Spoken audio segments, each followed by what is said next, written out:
There we go. Okay. User error. Okay, so why don't we call the meeting to order at 4:08 p.m. on November 17th, 2022. First action is approval of minutes, and I do believe we have a request for some corrections or clarifications from Commissioner Alter. I make a motion we approve the minute. We do that first and then have discussion. Okay, that's fine. Go ahead. Robert Dilday, I make a motion that we approve the minutes as presented. Can I get a second? Discussion? Yeah, let's go to discussion. Discussion. Yeah, first of all, I'll apologize to Marion right away. Thank you. Sorry, Marion. I have a couple of things I would like to clarify or add to the minutes. Number one is, can we include the county budget that was provided to the commission? Include that in the minutes. Two, include a list of the questions we provided to the county that were to be addressed at the meeting. I think staff provided a list over to the county. Then three, in the paragraph where it says Malcolm Alter indicated, I went back and listened to it and rewrote that section a little bit. It's verbatim or quotes. I guess you'll have to take my word for that, but here's what I came up with. Malcolm Alter suggested, and I can give you this, Marion, if you want. Marion Alter, hey, Marion. Malcolm Alter suggested formalized communication with the city to discuss budgeting and planning, given the city's $5 million contribution. Lucinda said we can have conversations, but must include all communities. Currently, the budget is consumed by project matches for the next 10 to 20 years.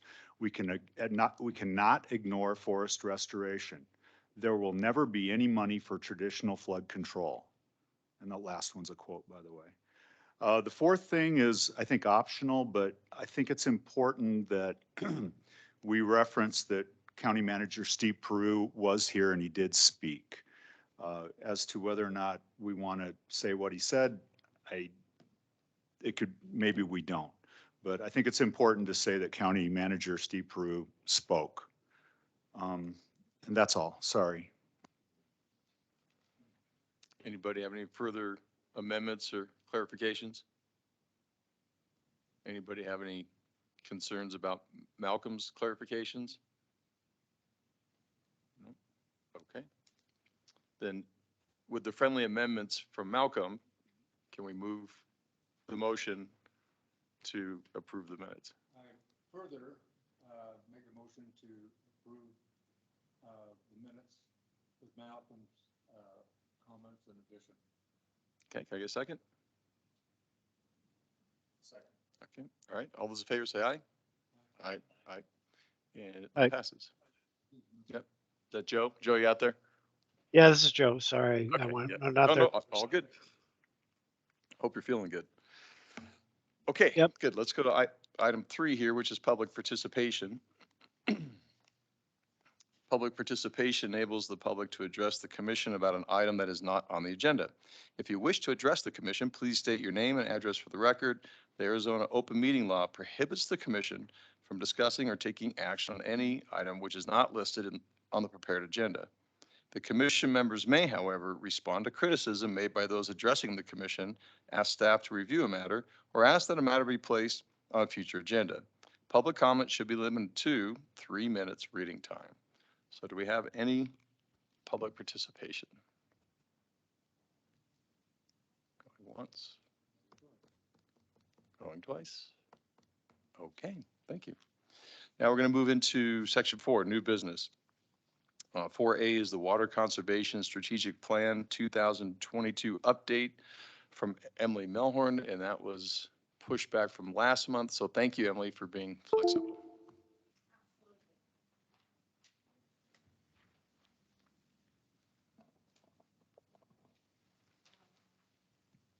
Can you all hear me all right? Yes, ma'am. This one?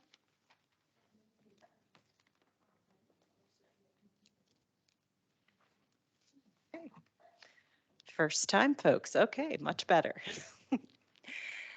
First off, I'd like to thank you all for being here, for your commitment and service to this community by serving on this board.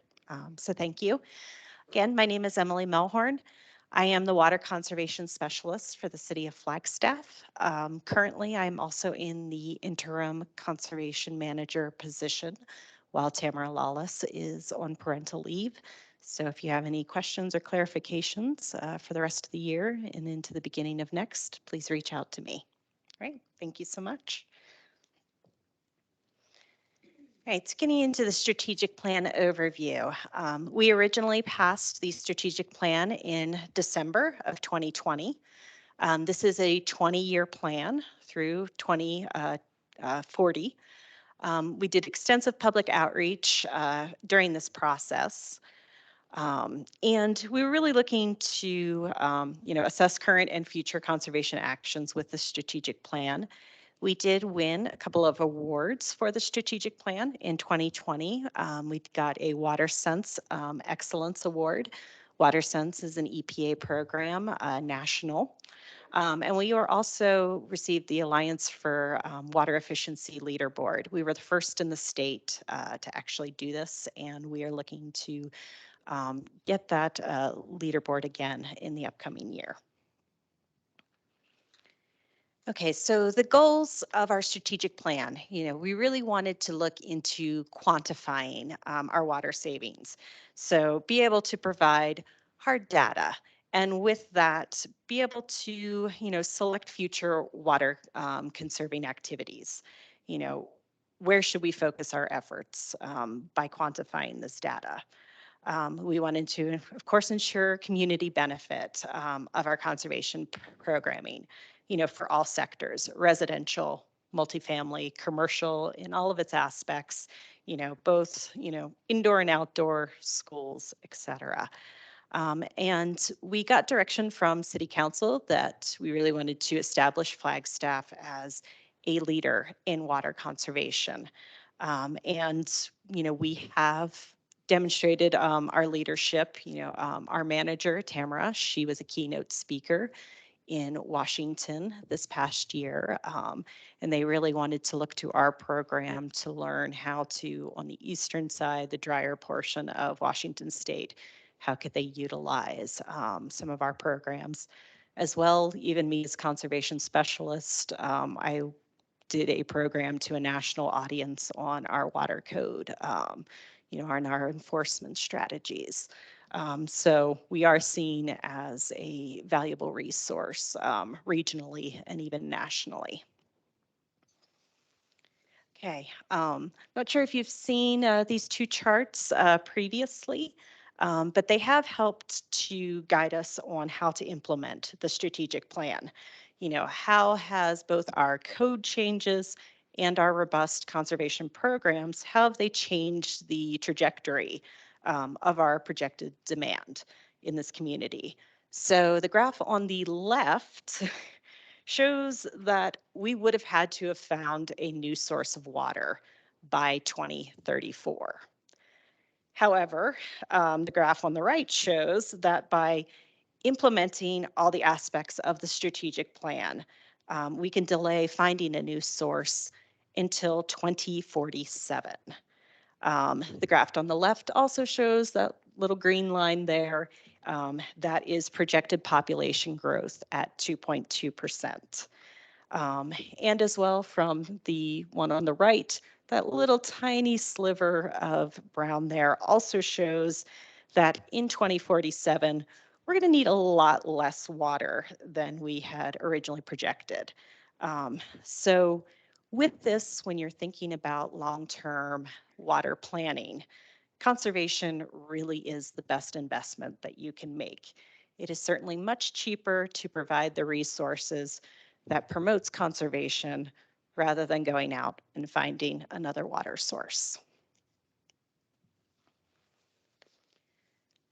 To talk a little bit more about our pre-existing programs, we continue to do public outreach and social media.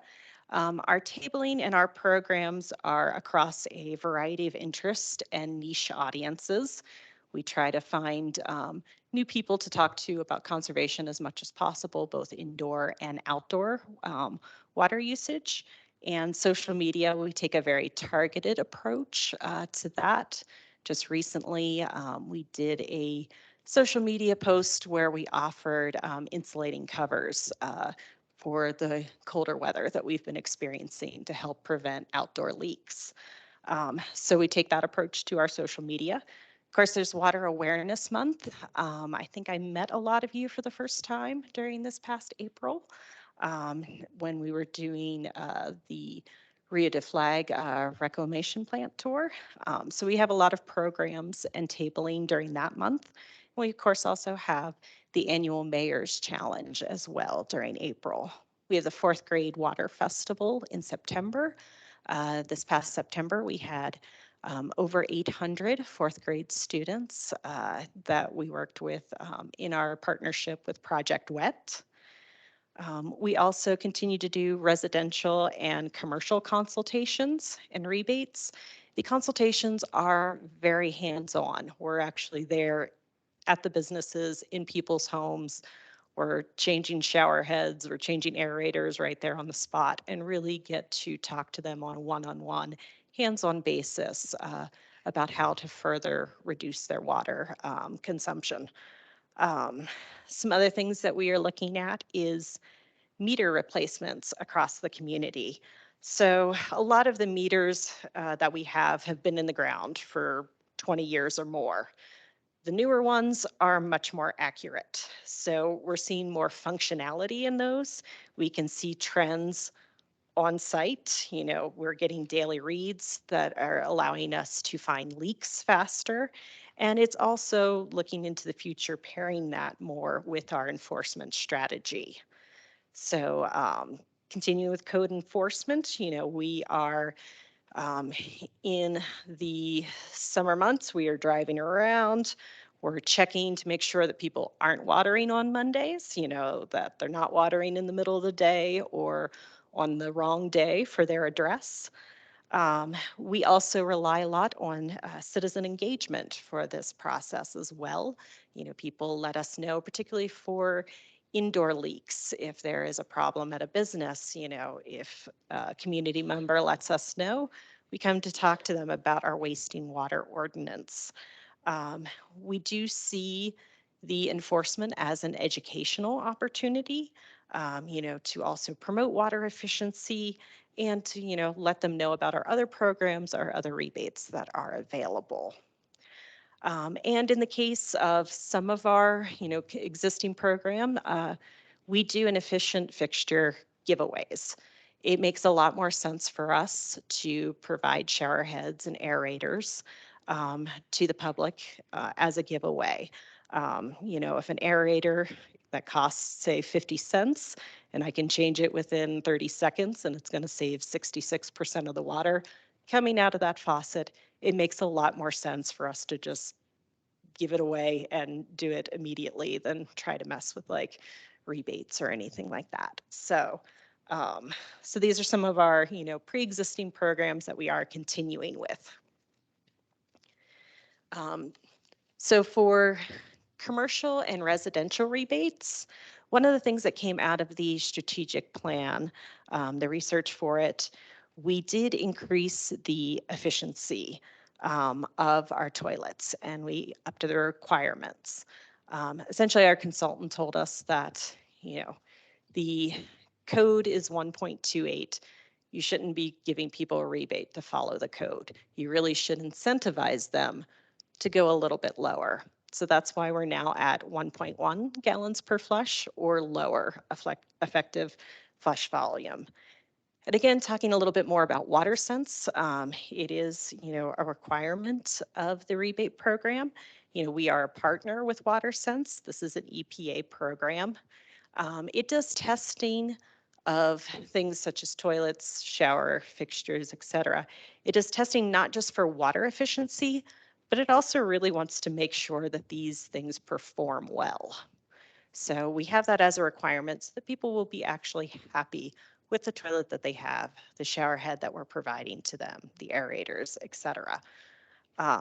For the commercial side of our rebates, we did struggle a little bit during, that 2020, 2021 period during the pandemic.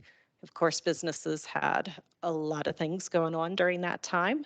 But regardless, we were still able to get a lot of new toilets into the Doubletree roadway inn, and we put in high efficiency shower heads at Aquaplex. I'm happy to report as an additional update that we have 10 properties that we're working on over the winter time, 5 hotels and 5 restaurants. So it looks like that sort of pandemic pause has passed, and our commercial rebate program is looking more like what it did prior to the pandemic. So non-revenue water audits. Essentially what this is, we took a hard look at the water that we were producing versus the water that we are selling. So looking at the difference between what was produced and what is sold, where did that non-billed water go exactly? So we originally found we performed, for calendar year 2020, and our calendar year 2021 will be assessed soon. But essentially from 2020, we showed that there was an annual loss of approximately 300 million gallons. And this cost approximately $1.13 million. From this information, we realized the first step that we really need to take is to improve our data validity. You can get a score of 100 on this. We got a score of 55. So, first step is we really need to, check our meters that go into our systems, our wells, our meters that are going into the Lake Mary distribution plant, so that we improve our validity score, make sure that essentially we have good data. However, the little graph here on the left, that blue bar there, it does show that there are actual real losses. The blue bar shows what we think is actually lost via things like leaks in the system. The red bar on that graph indicates what we think might be meter inaccuracies. Again, some of our meters are 20 years old or older.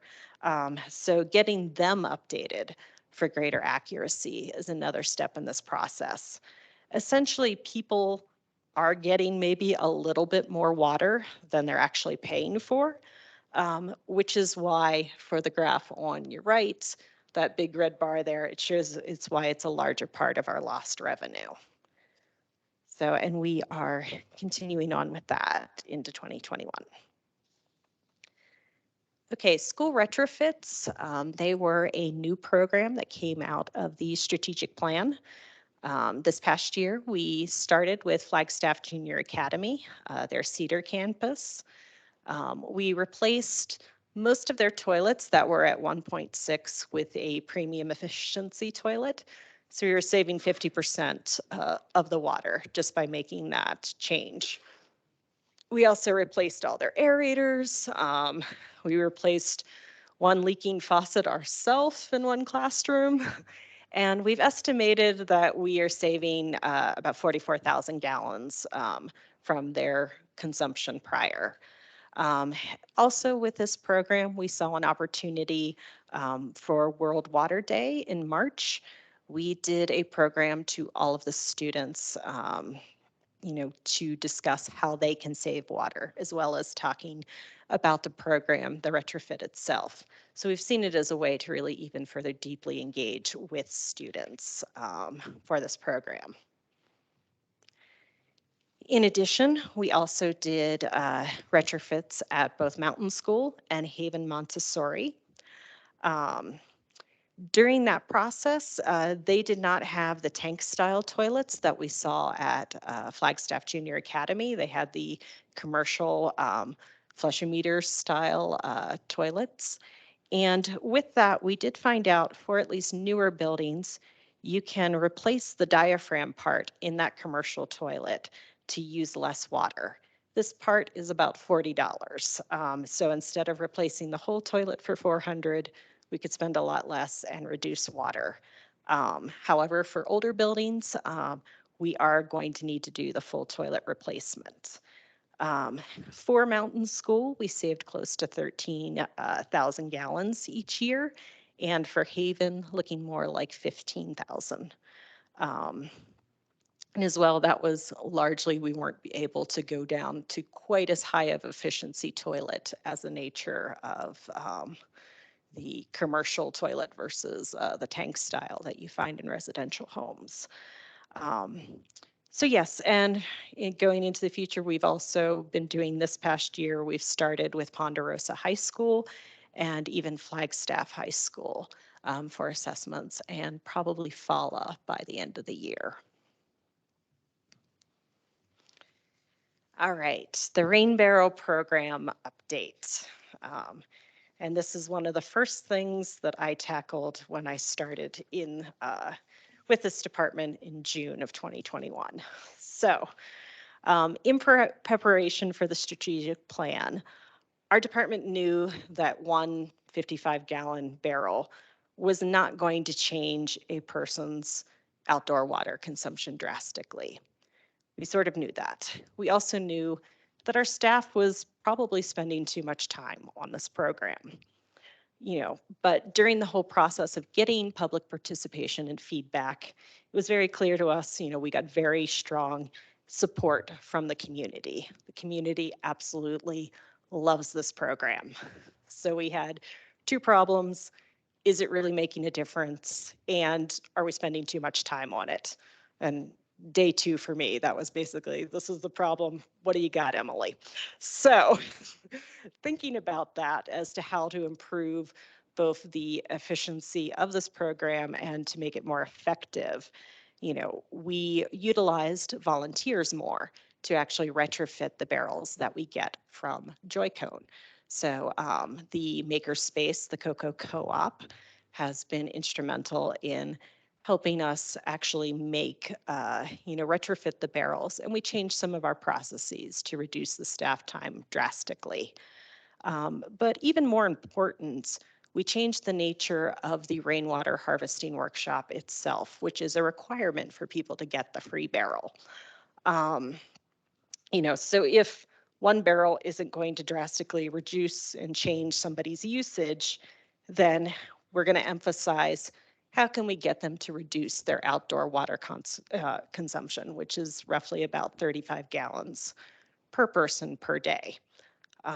My background, I'm a master gardener with Coconino County. So I really looked at how to tackle overwatering within the program. So we talk about hydro zones, soil amendments, mulch, planting with the monsoons. Essentially, it's a now program that's 50 minutes on water conservation in your landscaping, and then maybe 10 minutes where I talk about how to set up a rain barrel. And with that, we also use it as an opportunity to talk about our other programs and rebates. So we've seen a lot of success with that so far. We've actually held now 10 workshops in this calendar year. I did one last night, and we've provided 143 totes and barrels to the community, and we still continue to get many, many requests every single month.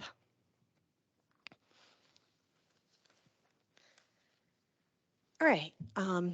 Some additional things that we talked about within the strategic plan is looking to update some of our codes. So we are looking to go to WaterSense code for certified faucets, shower heads, and toilets.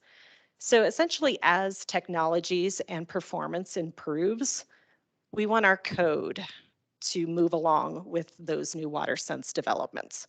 So for example, say in 10 years, WaterSense currently has a 1.28 gallons per flush toilet certification.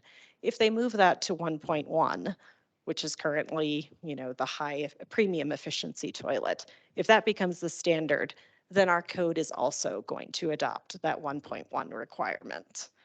Um, so again, in this, winter for the rest of 2022, 23, we're going to look at doing outreach with contractors and plumbers. I've been discussing it a little bit with the business community as well. How will this impact them?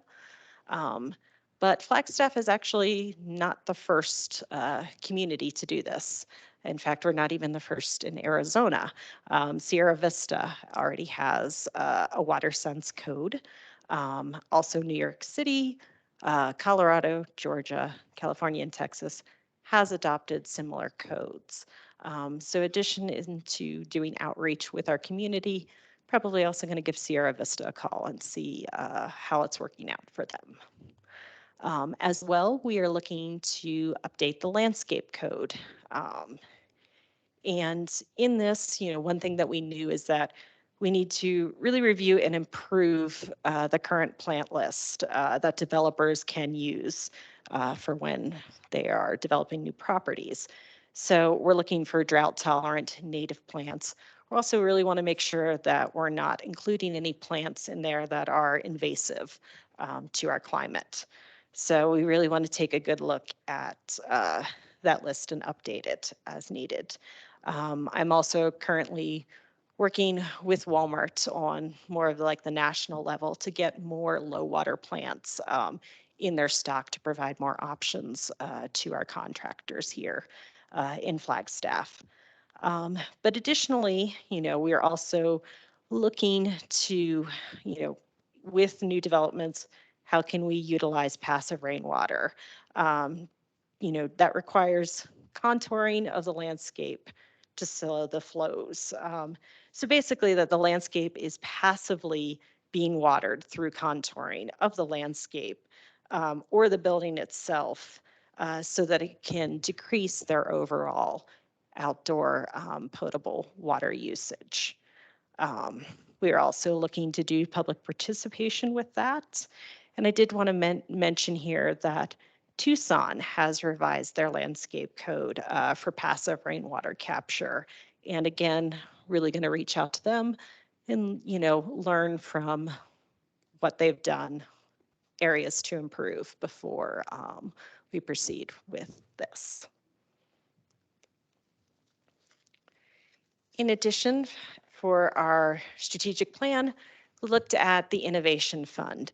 And we created this to really give us more flexibility to try out new technologies. For example, right now we currently have 17 households that are testing the Pearls Premium low water turf. So we've seen these, they're at conferences all the time. They're like, there's this great grass seed that doesn't require much water, you never have to mow, they say all sorts of wonderful things about it. But we really want to see, does this work well in Flagstaff's climate? So we have 17 households who are currently testing it. We're getting feedback from them. Are they actually reducing their water usage with this type of grass seed? How is the maintenance? So we can figure out, do we make this recommendation on a larger scale to our community for those who really do want to keep their turf? So that's one thing. We also are looking at some partnerships with local nurseries so that they can provide more native and low water use plants to our community. We're also developing a partnership with housing. We really want to serve our low income homeowners more with either fixing leaks that are in their homes or providing things, like high efficiency toilets and et cetera to them. Um, with this, we're also even looking into drip irrigation for the large rainwater catchment systems. So this is like 1,000 gallons or more.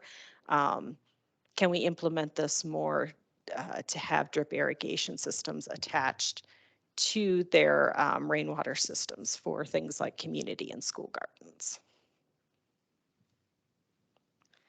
All right, so really quickly, another graph maybe you've seen before, but the blue bar in that represents water consumption per person per day. We reached a low of 93 in 2021. So essentially, this graph tells us that not only are we set to meet our goals in the strategic plan, it's looking like we're actually going to exceed our goals for this. So for next steps, we are looking to implement more watering budget. So if our goal is not to entirely eliminate all lawns, how can we provide people with the resources to water exactly, what it needs, what their water needs are to keep their turf healthy and not overwater. So of course, we're looking at large parks for this, larger expanses of lawn, but we even have the tools to do this with residential consultations. And we've experimented with that for people who do have irrigation systems, working with them to provide them an appropriate schedule and watering budget for home use. Um, we are also really want to create a more robust tracking sheet on our progress, making it easier to see what we're doing from year to year. Um, and also, we are going to be looking at the water services rate study. So, how do our rates, influence use behavior of the public? So, it is a requirement that the consultant that does this rate study is knowledgeable in this area, and it will be factored into the scope of the work that they are going to take conservation into consideration. So I know that was a lot, but do you folks have any questions? And thank you again. I'm John Nauman. Thank you very much for the presentation. And that last graph really tells us a lot about what's happening in Flagstaff, I think.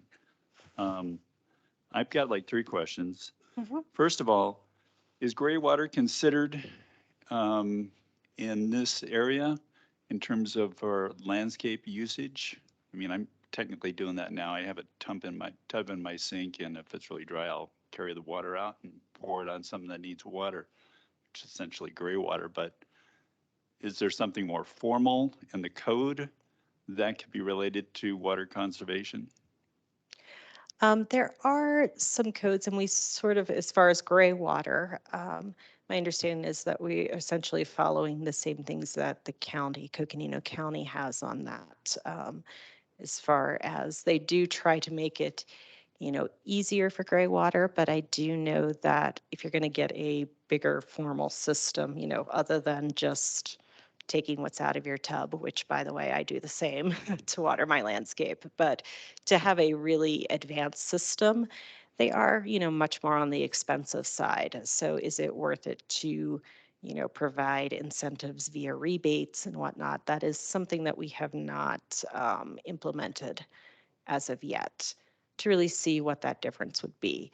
Of course, if we are taking water out of for gray water, or at least, perhaps and particularly using it for landscapes, that is less reclaimed water that is available in other areas. So, exactly. It's a two-part. It's an expense just even for the consumer or the commercial customer, but we're taking from another source that we have also is 20% of our overall um, water portfolio in reclaimed water. Life is a trade-off. The thing is the size of the, like rain barrels, I agree. I have like 4 of them now. But to really to hook it up a drip irrigation system, you need a filter pump. But if a residential person were to do that, would there be a rebate program for somebody in residential situation? Possibly once we really look at how, so for the Innovation Fund, we are currently looking at community gardens, school gardens for that. We did want those larger systems. I did have a customer who was kind of interested in it, but they only have 155 gallon. And I'm like, not really, you're not exactly the test, that we're looking for just right now. But I certainly see it as a possibility. Clearly, our community loves the rain barrel program, but, once they actually get the rain barrel, how much do they enjoy taking their watering can there repeatedly to water their plants? It is a lot more effort. So having specific drip irrigation systems that are meant to be for, it's called low PSI or gravity fed drip irrigation systems, would this make this a more attractive option for people? And I think once we look at how well it works for community gardens, school gardens, larger plots of land, is this maybe something that we offer as a rebate to residents as well? Thank you. Last question, really. So I was looking at the numbers in those first two graphs where you showed how much water we could save. And I picked out 104 per capita and gallon, whatever it is. Is it this one? Yeah, that one on the left, Okay. right? Mhm. And then 80 is your goal for per capita? Certainly that's where, from the strategic plan and Okay. implementing, where we're thinking we'll go. And then our current, the graph you just showed at the end is 93, Mhm. right? Yeah. So, and then the other number I picked out was 35 gallons per capita for residential use per person, Outdoor. outdoor use. So would you subtract that from, say, our current use of 93 to get the indoor use? That would certainly be, usually how we figure the indoor use is looking at the winter months when there's not as Right. much But is outdoor the watering. 35 an annual or like a summer month average? I do not actually know that. Okay, Yeah. I'm not trying to put you on the spot. I'm just trying to figure out in my own head how this is working. Okay. And May I? I don't know if I'm allowed to answer the question. Sure. I can use all the help I can get. Okay. So the 35 gallons is per person per day, Mhm. right? And that's a city average.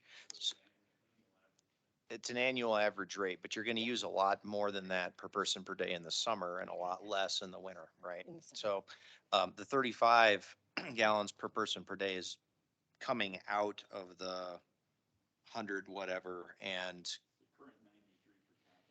right. So if we eliminated, for example, if you eliminated 35 gallons per person per day on average over the year, that would take that down to, 67. yeah. Yeah. Thank you. So that would that change would more than, get you to your 80 gallons per person per day goal. That's how the math works.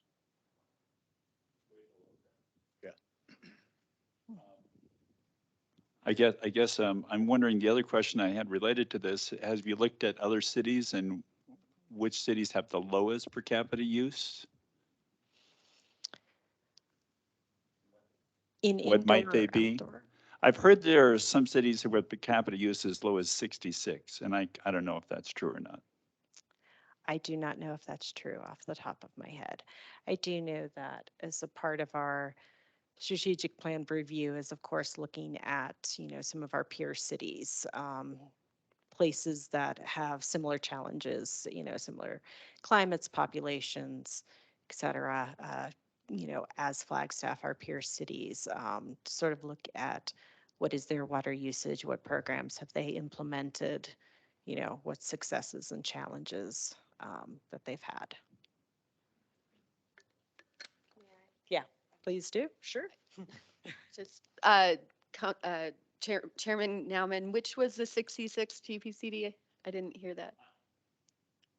I can't remember, but I remember seeing that somewhere, but I have my doubts about that, but So we're very low as a community of our size, among the lowest, and it's very common to mix GPCD rates.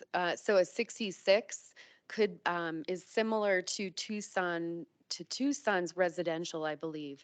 And so our residential is 49, for instance. So and our total of 93 is commonly the residential only GPCD rate in like California communities. So it's just, we hear GPCD rates and it's hard to know if it's apples to apples comparison. Payson might be lower, might be. I was just going to recognize Payson has a low, and I don't know what that number is, but I believe they're lower than what Flagstaff is. But Flagstaff absolutely is one of the lowest in the state. Go ahead, Ben.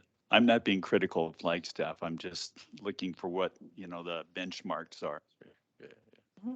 Absolutely. Any other questions? This is a question about the outreach to reduce overwatering. Have you seen any evidence that that program has significantly reduced water use or overwatering by educating on that point? So our main approach to discuss overwatering for outdoor has been, the revitalization of the rainwater harvesting workshop program, which we started in July of last year. We have not crunched the data yet to see what is the results of, that increased educational outreach. But that is certainly something that we're going to be looking into here in the upcoming months.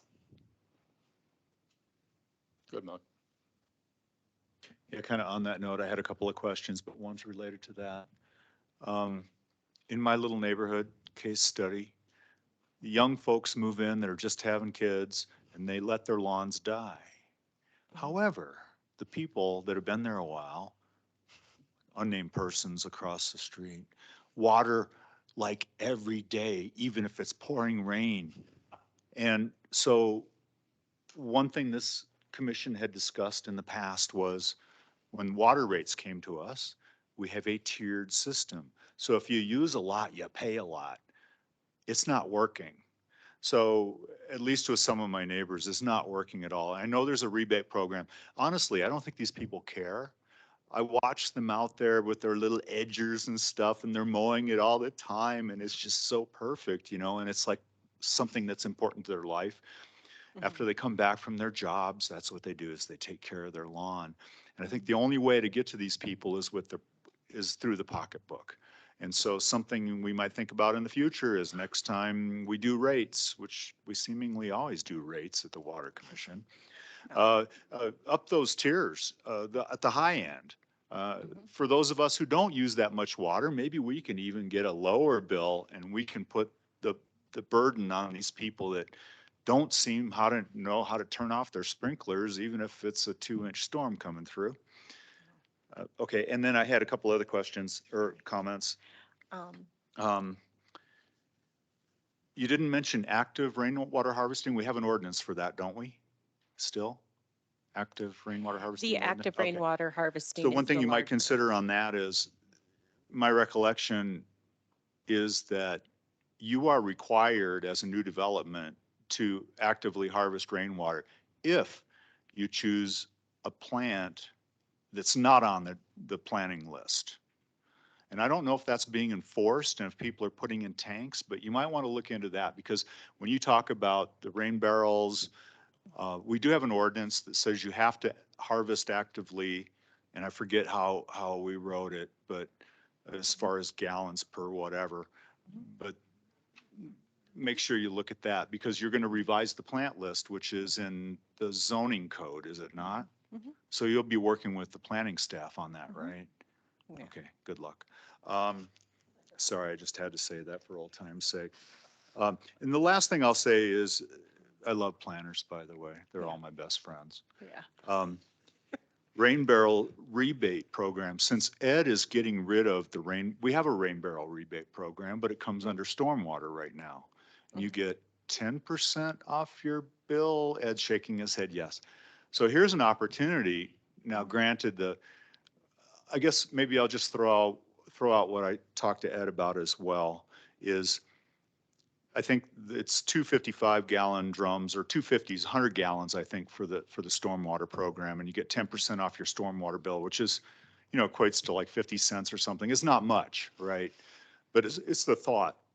And when we went through all that previously, what we found in the community was, it was just everybody agreed, even council talked about the fact that, apples and oranges and whatever, as far as money goes and the actual, what you're saving with 100 gallons of stormwater really does not equate to 10%. But they all saw, and this was discussed in public, they all saw that it wasn't just the finances. The finances didn't work. It was the fact that you were encouraging people to do the right thing that was really important. So there might be an opportunity here with a rebate, since Ed wants to kill his off. Sorry, Ed. There could be a rebate program through your program. And go ahead. That's all I had. We do have a large scale the large tank rainwater harvesting rebate. It's 1,000 gallons or more, and that can be several tanks that equal 1,000 gallons, but it's $100 off of their water bill. So that is also a part of our program. That sounds pretty good. 1,000 is a lot, but $100 is a lot, isn't it? It has not been traditionally very popular, though. It's not a rebate that we see frequently. And certainly, it's a big tank, and this is both commercial properties and residential properties. Whoever, wants to take advantage of this certainly can, but I will say that it hasn't been utilized as well as it could in the communities so far. Just in the interest of time, I want to give this 2 more minutes Yeah. because we got to get moving for some other things. Thank you so much for your comments, and I do so, I look forward to having you be an advocate for the rate study when it's time. So, but yeah, any other questions? Just real quick, is replacing turf with artificial turf? Does that still have a rebate? That does not. Our research and our looking into other communities has shown that the artificial turf, it gets very hot and people tend to water it to cool it down. So it's not as effective. um, and there are urban heat island effect, different other factors, but it's not the water saver that it appears to be.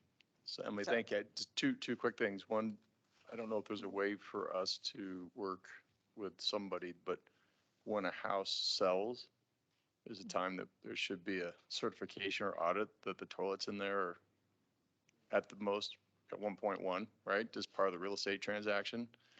Yes. I don't know if anybody can do math on how many houses sell, and if you did that, what the conservation would be.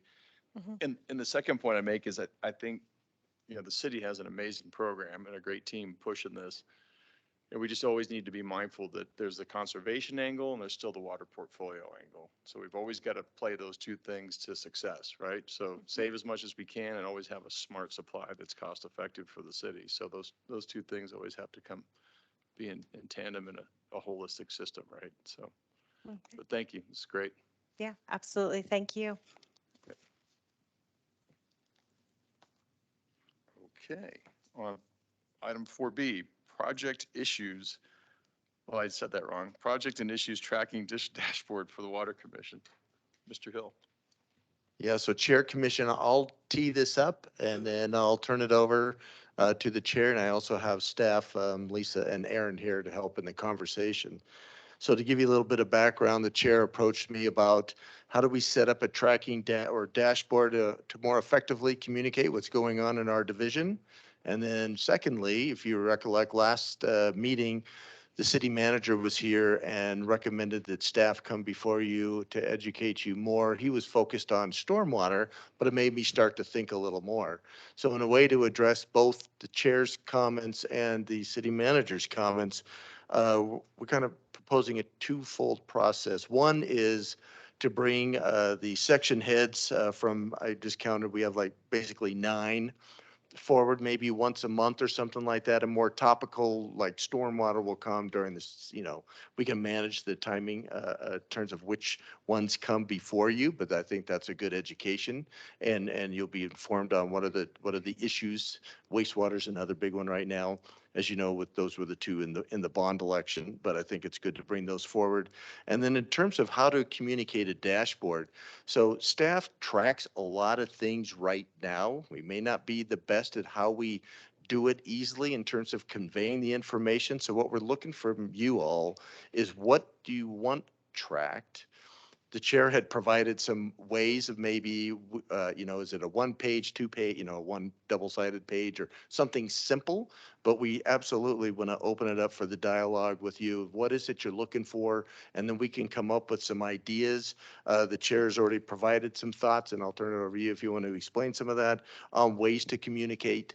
And then I have our communications, obviously, with Lisa and then Aaron here to help in the conversation. But we're just looking for a little more guidance of what it is you're looking for, and then how we dovetail it in. Because what we don't want to do is again, as I mentioned, we track a lot of stuff internally. So what can we do that we can dovetail into what we're already doing, but make it better at how we communicate to you?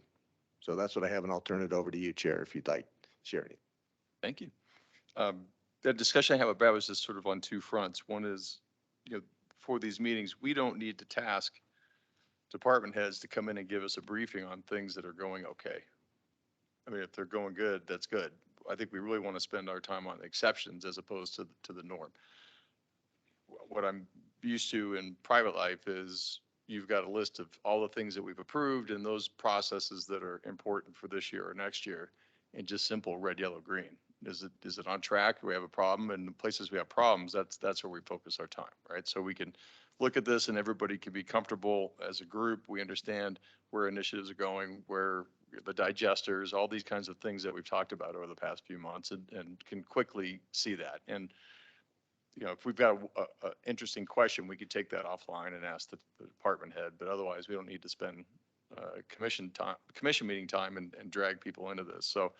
So to Brad's point, I think we can all take a look at this and come back to him with thoughts on what are the types of things we'd like to see on a dashboard. I don't think it's got to be too much more complex beyond red, yellow, green in terms of these types of categories, which are the planning piece, the actual build piece, and the financial piece. If we're seeing a lot of red, then we got to stop on that. The other part was, I think that would be helpful actually for all of us, but also for the city council and the department, is kind of a 10-year strategic summary.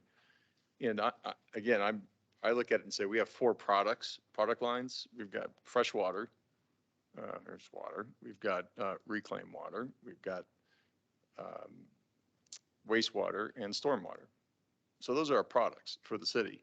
And what does that high-level 10-year plan look like? It says, here's the big decision points that we see today. Obviously, it's always up for change, but here's what we see. Here's when we think we need to have key discussions and decisions. And here's the scale or magnitude of the money that we're talking about. Because quite frankly, we'll sit in meetings and all of a sudden, boom, here comes 2 million, boom, there goes 4 million. It's like, how does it all fit together? How do we convey that to the city council in a way that they have that visibility, the city manager and all the rest of the council, so that we can effectively communicate to not only the city council, but the citizens of the city, here's what we think the plan is at a high level. It's not going to be all the details, right? But because I think we're wasting opportunities to advocate for the importance of what has to happen in this. I mean, this is one of the most critical infrastructures for the city, right? Those 4 product lines. So I think that's a job with the department to sit down with the city manager and the finance team, and for us to get our head wrapped around what we want to convey through that. But it's not a 300-page master plan. I read that plan and there's maybe a paragraph about finances and planning. It's real slim down, key dates, key discussions, key upgrades, wastewater, 300 million. When's that going to hit? You know, and when do we need to plan? When do we make that decision? What's the potential funding of that so that there's a high level awareness and we're not surprising people. I hate surprises. So I hate to give them and I really don't like to get them. So how do we not surprise the city? Yeah. Yeah. So that's the theory.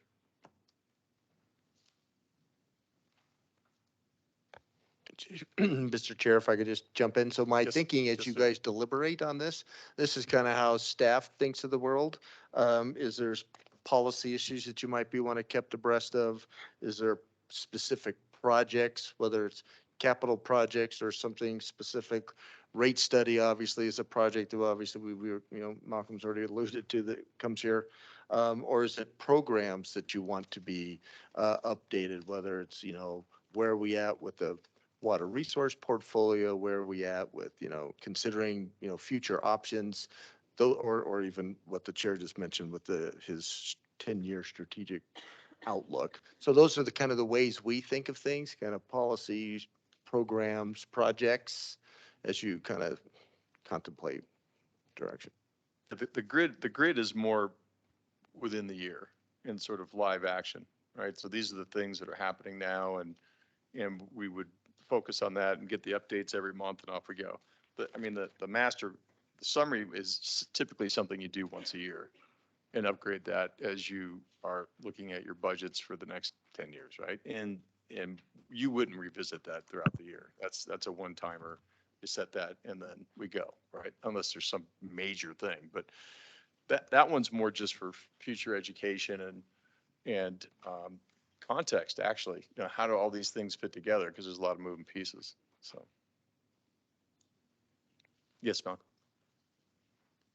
One thing that we had discussed over the years is maybe it is your tighter, there's the page you just pointed to, but one thing we discussed over the years that seems to need to still be done is tracking of things that come to us. So we'll make a recommendation on something and we don't ever know what happened. So I'm trying to think of examples because I'm kind of driven by examples and the last few meetings maybe haven't had one of those specifically, but I was thinking like the digesters, right? okay, maybe that's a good one, right? Is that when then when it's done, you Right. know, hey, digester's done, it drops off the Off. list or whatever. So we've always wanted something like that and yeah. I agree. Joe, you got any thoughts? We want to make sure. Yeah, Kurt, I guess, are we talking about two different things here? It sounds like what you're talking about is more of like a 5-year capital improvements plan. And Malcolm, maybe what you're talking about is more things that come to the Water Commission. Trying to get my Yeah. head around. No, what- you're right. You're right. And that's Yeah. there's two specific communication thrusts here. The first one is sort of those things that are live action now that are either coming to us this year or have come through the commission and we've made a decision, you know, where does it stand, right? Is it progressing? Is it being planned? Is it falling apart? Is it on track and under budget? That would be pretty awesome. So that's more this grid page, right? Where it's just sort of an Excel sheet, if you will, with red, yellow, green.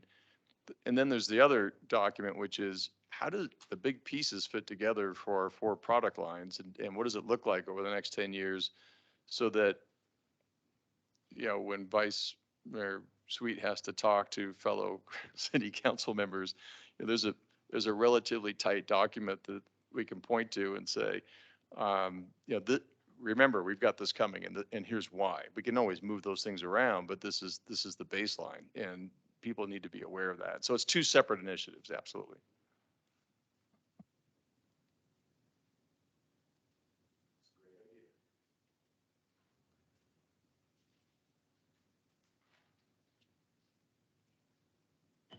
Go ahead, John. I'm trying to think if I can say anything coherent. You know, like I listened to staff about, where where the problems are, inadequate funding to do the gestures up until, the approval of the bond. Staffing, do we have adequate staffing? So those are gauges of where we are in terms of, we got to figure out what the deficits are and then how much, where we're at in terms of getting those funded. And then the day-to-day maintenance, and do we have staff to do it? And so there's a lot of factors and it varies from area to area. Mhm. So I'm trying to get my head around how you would do that. And one thing that's been kind of a hard thing to follow is, what the consultant projects are going on and what the status of those are. For example, I really don't know what the status of Red Gap Branch study is right now. That would be nice to get an update occasionally. Because, that the cost of that water and the cost of the project, a lot hinges on that information. Without that information, we can't make any good decisions. So that would be, these projects, big ones that are sitting out there, I don't know what's going on. Yeah. So without that information, we can't make decisions. And I think that's the kind of things that would be good to have, just sort of that red, yellow, green, where we're at, so that we're not getting surprised one day, right? Where, oh, guess what? It's falling apart and it will be 3 times as much, as opposed to, okay, we're yellow. Well, maybe next month we better talk about that, that kind of thing. So I think that's, but to your point, how do we get the list correct, bucket it in the right categories so we don't have 1,000 that you can't do 1,000 item dashboard, it needs to be 40, So we've got to make it workable for the team, because last thing we want to do is get people make work. That's a waste of time, right? But We could all think about it and then send our concept ideas or like a project specific things to Kurt, to the Sure. chair. I don't. yeah, send it to Brad and I. So Or Brad and- I'll do the just so he sees it, but I'm happy to do the lifting on that and try to get everything into categories and buckets. Back, excuse me, but then we can bring back staff ideas on how to present it. Yeah. We got one right here. Right. Is this the right one? Then we can work together to figure out how Yeah, you we need convey useful that. metrics, right? But yeah, we can do that. And then on the 10-year one, I think that's, we want sort of common themes as the swim lanes underneath each product line, if you will. And so take a look at that and see what you think, in terms of what else should we add, to your point, operations or staffing or regulatory issues and, those types of things, right? So. And that would like deferred maintenance. How Right. much deferred maintenance do we have sitting out there? Right. Stuff Correct. like that. So. Can I say something on this? Is that you got 4 products, like you said. Okay, so you have deferred maintenance on each one of those. You got issues on each one of them. Are we pricing it right to the public? Is the public paying the right price? Are we recouping from the businesses at the right price for the particular product? So why don't we just go through one product at a time? I don't know how to, I haven't got a preference on which one's more important than the other. But if we just take one at a time, we could develop A a template. strategy for that product, and it should apply to the other products too. Mhm. And then we'll be able to judge our viability and our successes and where we need to, what things we need to work on. Right, like on the 10-year plan, you wouldn't get into what will the rate be in 10 years. It's more an indication, every 3 years, we're gonna do a rate review. So get ready, because I don't know that people are ready for that, or have got their head wrapped around that. So, no, we need to be ready for it. But when talking to city council or the business community or something, just, or even all of our citizens, it's every 3 years we're gonna review this. If that's the right thing, I'm making a number up, but that way you've got that in the plan, people could see, okay, this is gonna get us, and, you could always say rates could go up or down, but they tend to be sticky up. This comment is meant kind of as a closing transition or a encouragement to maybe wrap this discussion? Because I think I heard some consensus that we put our concepts together, right? But I wanted, by way of doing that, I wanted to reinforce a point that I think underlies some of this discussion. We we are experiencing in the last couple of years, and especially this year, a little taste of the unpleasant reality that's coming our way in Flagstaff and around the world. We've got large, unexpected costs thrown at us that are more or less mandatory, essential expenditures, right? And costs going up and efficiencies going down for everything all at once. Um, Now, this tends to happen from time to time, but you can see it's all happening right now. What I want to point out is that there's a, what this means is very simple. The future is going to cost a lot more money and is going to have harder trade-offs in the budget for cities like Flagstaff. Harder trade-offs. And things that we are used to taking for granted that we can just float a bond and pay for that if it happens. Hopefully it won't, right? But if it does, we'll just float a bond and pay for it. It's an essential expense. You know, I've been a lot of places in the world where for financial or other reasons, basic services are not taken care of. And usually it's money. So we in this room are pretty privileged. We've come from a century and a time and a state and a country where we had enough money for the basics. And I think we've gotten used to taking that for granted. Water services are a basic. Everything we do here, almost everything, 99% of what we do here is the fundamentals. You can't run a city without those four things and without doing them well. And we are looking at a strategic future where we might not be able to afford to do those things well anymore. We have to avoid that future at all costs.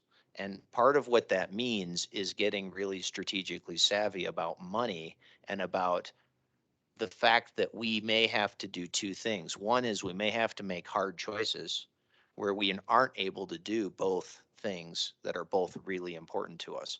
We've never had to make one of those choices before, but I bet you we will in the next 10 or 20 years. So we better get ahead of that. And second, how do you get ahead of that? Well, who makes the money decisions? It's all political. And it always will be. And we need to make sure on this commission that the city's residents and leaders are properly educated and that they understand the financial landscape that we're working in, because the water services are essential. These are one of the most important things. And we need to make sure that they don't that they don't get strategically underfunded for one reason or another. So this is why I think getting organized in this way is important. And if there's one thing that we could accomplish by having strategic dashboards or strategic vision, this is the focus I'd want it to be on. This is really what it's about, making sure people understand what I believe are going to be steeply increasing costs of providing basic essential services, and that we are prepared for that and having the right tough conversations well in advance. Right? Okay, that's more than enough for Thank me. you, Ben. No, that's an excellent summation. So thanks, Ben. All right. So the action is everybody will take a look, think about the programs that you think are important, or the features of one of the four product lines. Send that to myself and Brad, and we'll crunch it and turn it around to everybody and say, this is what you all came up with. So there we go. All right, great. Just wanted to say, there are lots of places in the United States where it's failed. Yeah, Mississippi. Yeah. Okay, item 5A, stormwater funding update. Ed, All welcome. the fun stuff. Thank you for having me here today. Chair, Commission. Ed Shank, Stormwater Manager. I was asked to come forward to speak a little bit about the Stormwater Fund or the state of the Stormwater Fund. So I'm going to give you probably a fairly quick review, and that's mostly going to be through what we presented to council this week. I've been told there's been some new slides thrown in here, so some of this will be new for me as well. And we have some revised slides following Tuesday's decision. Oh, let's see if I can get it in the right mode. So a quick overview from this presentation. So that GO bond, that was Proposition 441, was approved by voters. Big news, but roughly 76% approval, which is huge for this community. So obviously a good part of that's wastewater. So that's a big improvement, or a good news, I should say, for Jim Huckel's program and working with Wildcat. Much needed improvements that'll go on with Wildcat. And then 26 million of that is for stormwater, and that is dedicated to the Spruce Wash. So helping with the impacts of the 2019 museum fire. We originally had a feasibility phase 1 study for museum fire. Last year, we had a whole summit of engineers, both locally, regionally, as well as some national ones from the Forest Service, NRCS, other agencies. We put together a really cool design, and then we costed out, and it was over $100 million to mitigate for Spruce Wash from Paradise down Route 66. Obviously, 100 million was not going to fly, so we did come back with a feasibility phase 2 study before the bond was put forward. That shrunk the scope of the work, basically working from Paradise, so the northern part of the community, down to the Killip School regional detention basins. So providing mitigation for that Grandview neighborhood and the upper Sunnyside, and then with the design that the lower part of Sunnyside would have an attenuated flow, so it'd be a much smaller flood event for that lower area. So that's what we're shooting for with the $26 million bond. We are moving forward with design.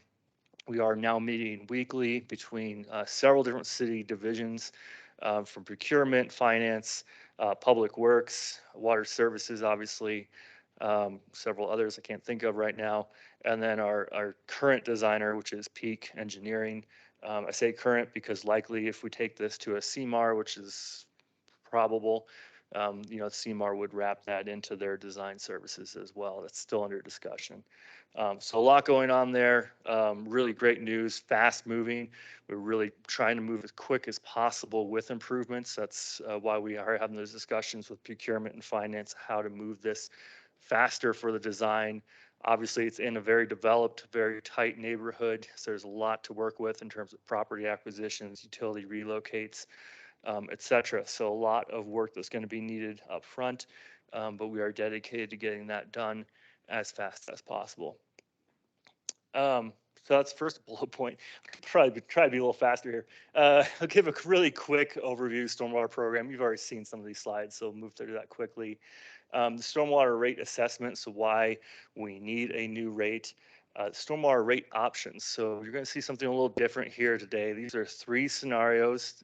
When we originally went to City Council and also to the Water Commission back in October, we had one scenario that was presented by our rate consultant, Water Resources Economics.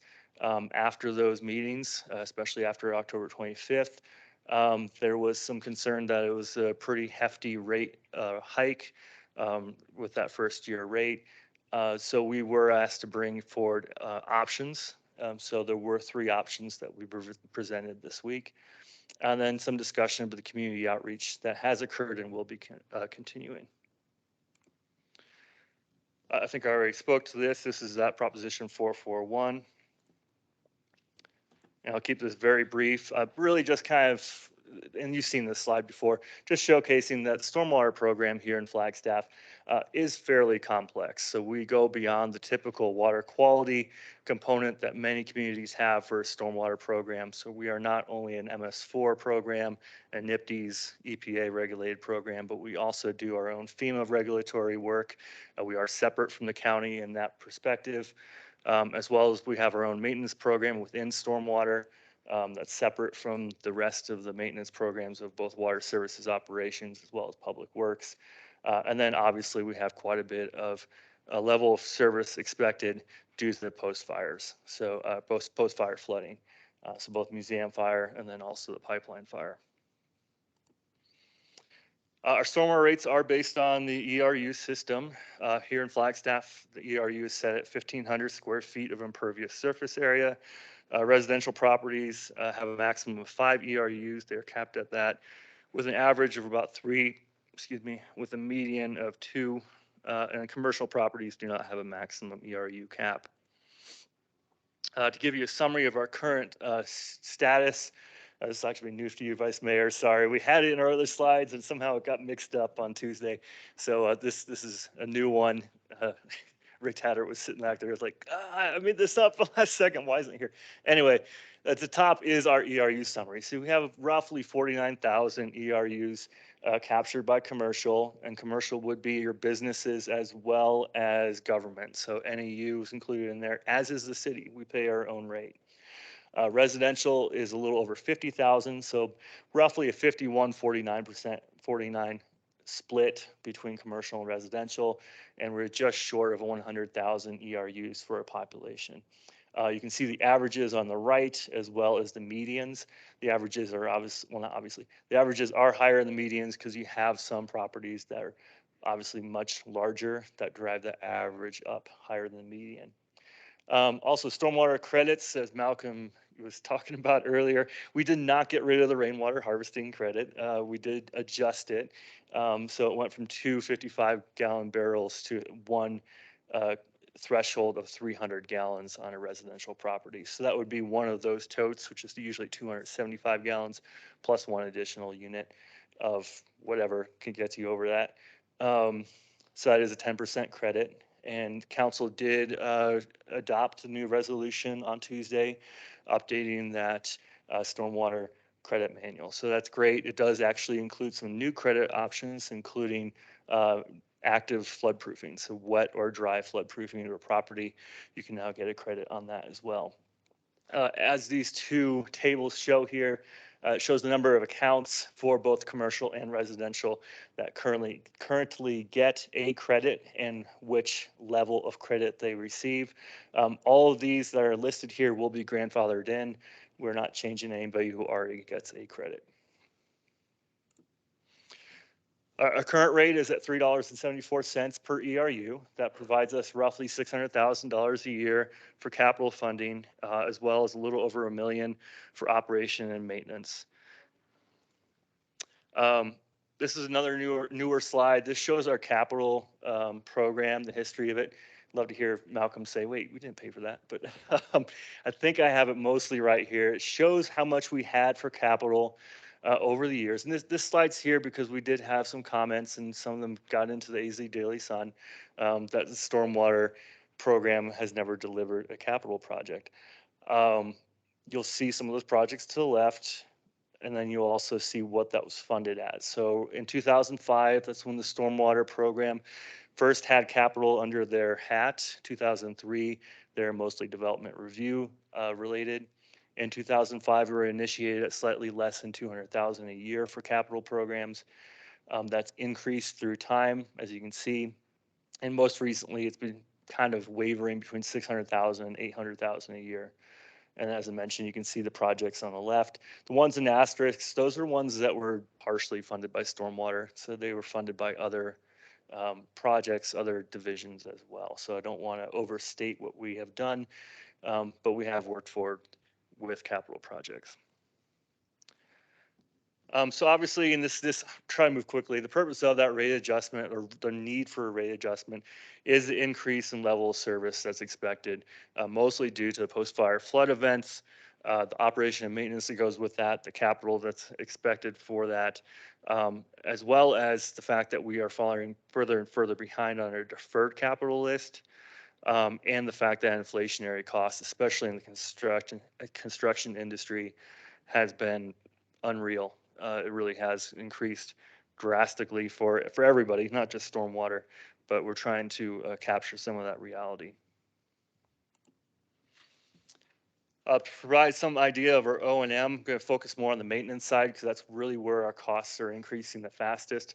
We currently have 2 full-time operators for stormwater for the city and a part-time supervisor for those operators. Part-time because the supervisor is actually also the supervisor for the wastewater collection side, so the wastewater operators as well.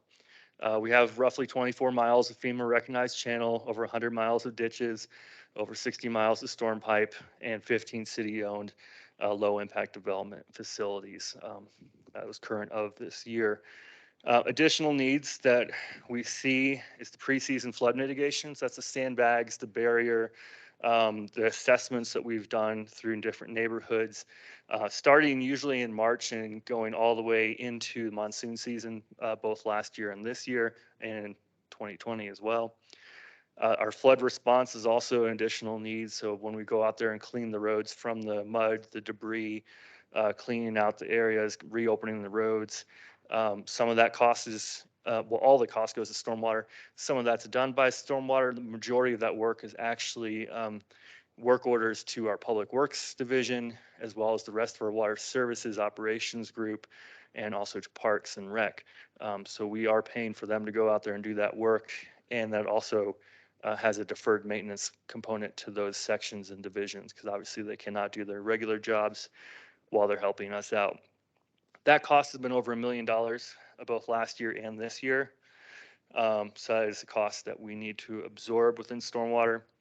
A big thing that we're going to see moving forward is detention basin maintenance. So regional detention basin maintenance, that's kind of new to stormwater. It's not something we've done in the city in the past. It's something we're going to have to do now. So we have those new Schultz basins, Phillips School Regional Detention Basin, Francis Short Pond. I've just got back the bathymetric survey from that. That's going to be a big cleanup. The new Parkway regional basins that the county are developing for the city, just upstream of Linda Vista. Those are just the ones we listed here. There are other ones in planning as well. Those will have a substantial cost to them. We have an expectation that this will require a full-time maintenance supervisor for stormwater and between 2 and 6 additional full-time operators plus equipment.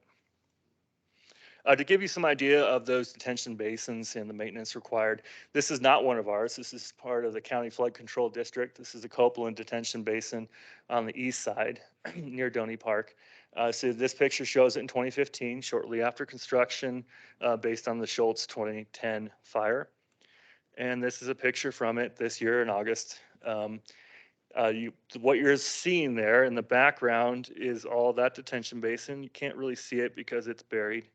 And then this is actually the track outs from those loaders and those D excavators. So you have roughly 4 to 5 feet of sediment there that they're cleaning out. So this is a substantial cost right now for the county, and it will be as well for us.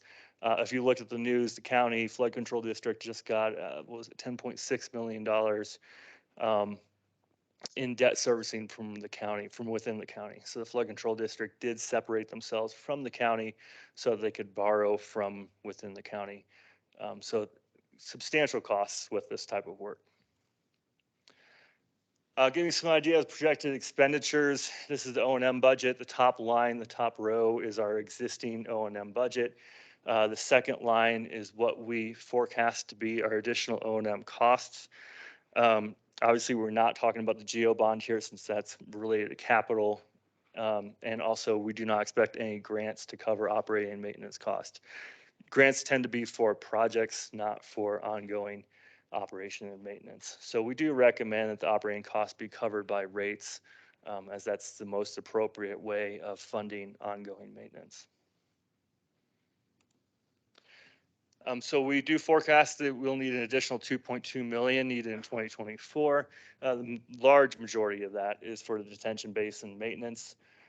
We really do see that being a substantial cost. We do have in the model that cost drops off after about year 4.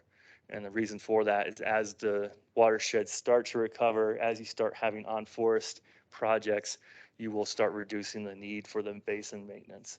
So that is already cooked into that rate. We do also see significant capital expenditures over the next 7 years. And we expect to fund that especially the capital, through a mixture of revenue bonds, grants, and then this rate revenue. We do currently have 2.5 million in grants in this model. Those are grants that are awarded. They are infrastructure monies. 1.5 million of that is for the inlet for the Killip School detention basins, and the other 1.2 million is for a downtown lateral for the eventual Rio to Flag project. So here we have a figure, and I'm starting to think this is probably not the best way to show this. This is a figure from Water Resources Economics, and it shows our status quo. It shows how we are functioning right now. The lines in the background are our expenditures, our costs. So you have your operating expenses, our current debt services, our debt servicing, proposed debt servicing, and then our capital projects. We have our income, which are the bars, and it has different connotations between rates, debt servicing, etc. Our red is the red dotted. That's our operating thresholds where we want to be above within our debt servicing. The black line is our revenue, or not revenue, it's our cash position. And as you can see, it's going negative through time. And the reason I think this may not be serving us very well in terms of education is, it's showing us at roughly 13 million in 2023. And we have to recognize a lot of that 13 million is money that we have identified for the Rio to Flag project, for cash reserves, and for essentially for debt servicing already.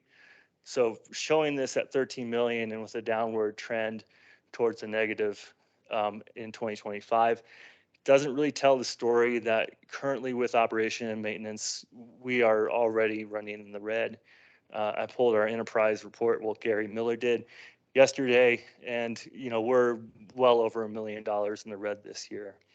So we can continue to service that through time, but it's not the best way from a health perspective to keep kicking that can down the road. So as mentioned, current revenues are not sufficient to pay for increased operating costs, and we will have to look at rates as we move forward. Let's see here. Oh, this is October 25th work session, just giving an option, giving some background of where we came to from this. Okay. So our stormwater rate options, these are the ones presented on Tuesday. We did provide 3 options. All of them had the same O&M cost to them. There's really a difference in the capital expenditure level and how we got to that capital. So whether we assume future grant awards, whether we assume debt servicing, and then obviously we did not include any of the bond projects, as that's not really relevant. This is probably another slide we'll have to change. It's a little busy here. This shows the 3 scenarios. So scenario 1 is very similar to what was given in October 25th. So this is sort of we're trying to fully fund our O&M and fully fund what we expect in capital. Scenario 2 is similar, but it's assuming that we don't have to do it all with rates, that we will get grant funding or external funding to help with it, as well as debt servicing to even out the flow.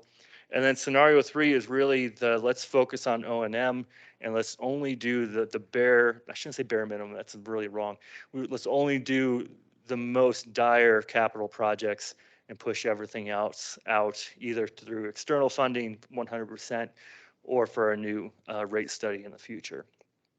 So the top project here, the ones that are sort of in this rose or red color, these are ones that are already funded by our current rates. So that'd be the Rio to Flag flood control project, and then our portion of the downtown mile project, which is the infrastructure project. And all 3, we assume that we will need to complete that Schultz Creek Highway 180 culvert to reduce the flood impacts on Coconino Estates and downtown. And then the next 3 in the yellow orange, these are all already funded through grants. So 2 of them are funded through the infrastructure grant, and 1 is funded through a 2019 FEMA grant whenever we can finally get that signed. And it has been accepted. So those 3 will be completed regardless of rates. And then the difference is further down the scenario. So scenario 1, we will start being able to tackle some of those capital projects identified in the 2010 Northeast Area Master Drainage Study and other studies. In scenario 2, we will also address those, but we'll address them through grants. Um, the assumption there is if we are able to get those grants, we will still have a 25% match. So this is really just rate funding that 25% match and assuming that we will get 75% federal funding. And then, as I mentioned, scenario 3 is really capital. We're trying to keep capital off the plate so we can reduce the burden on our ratepayers and focusing on O&M. Same thing, but this just kind of puts it in a slightly easier table to look at. So scenario 1 through 3, as we mentioned, operation and maintenance are covered in all 3 of them. The post-fire project, which in this case is Highway 180, is covered in all 3 of them.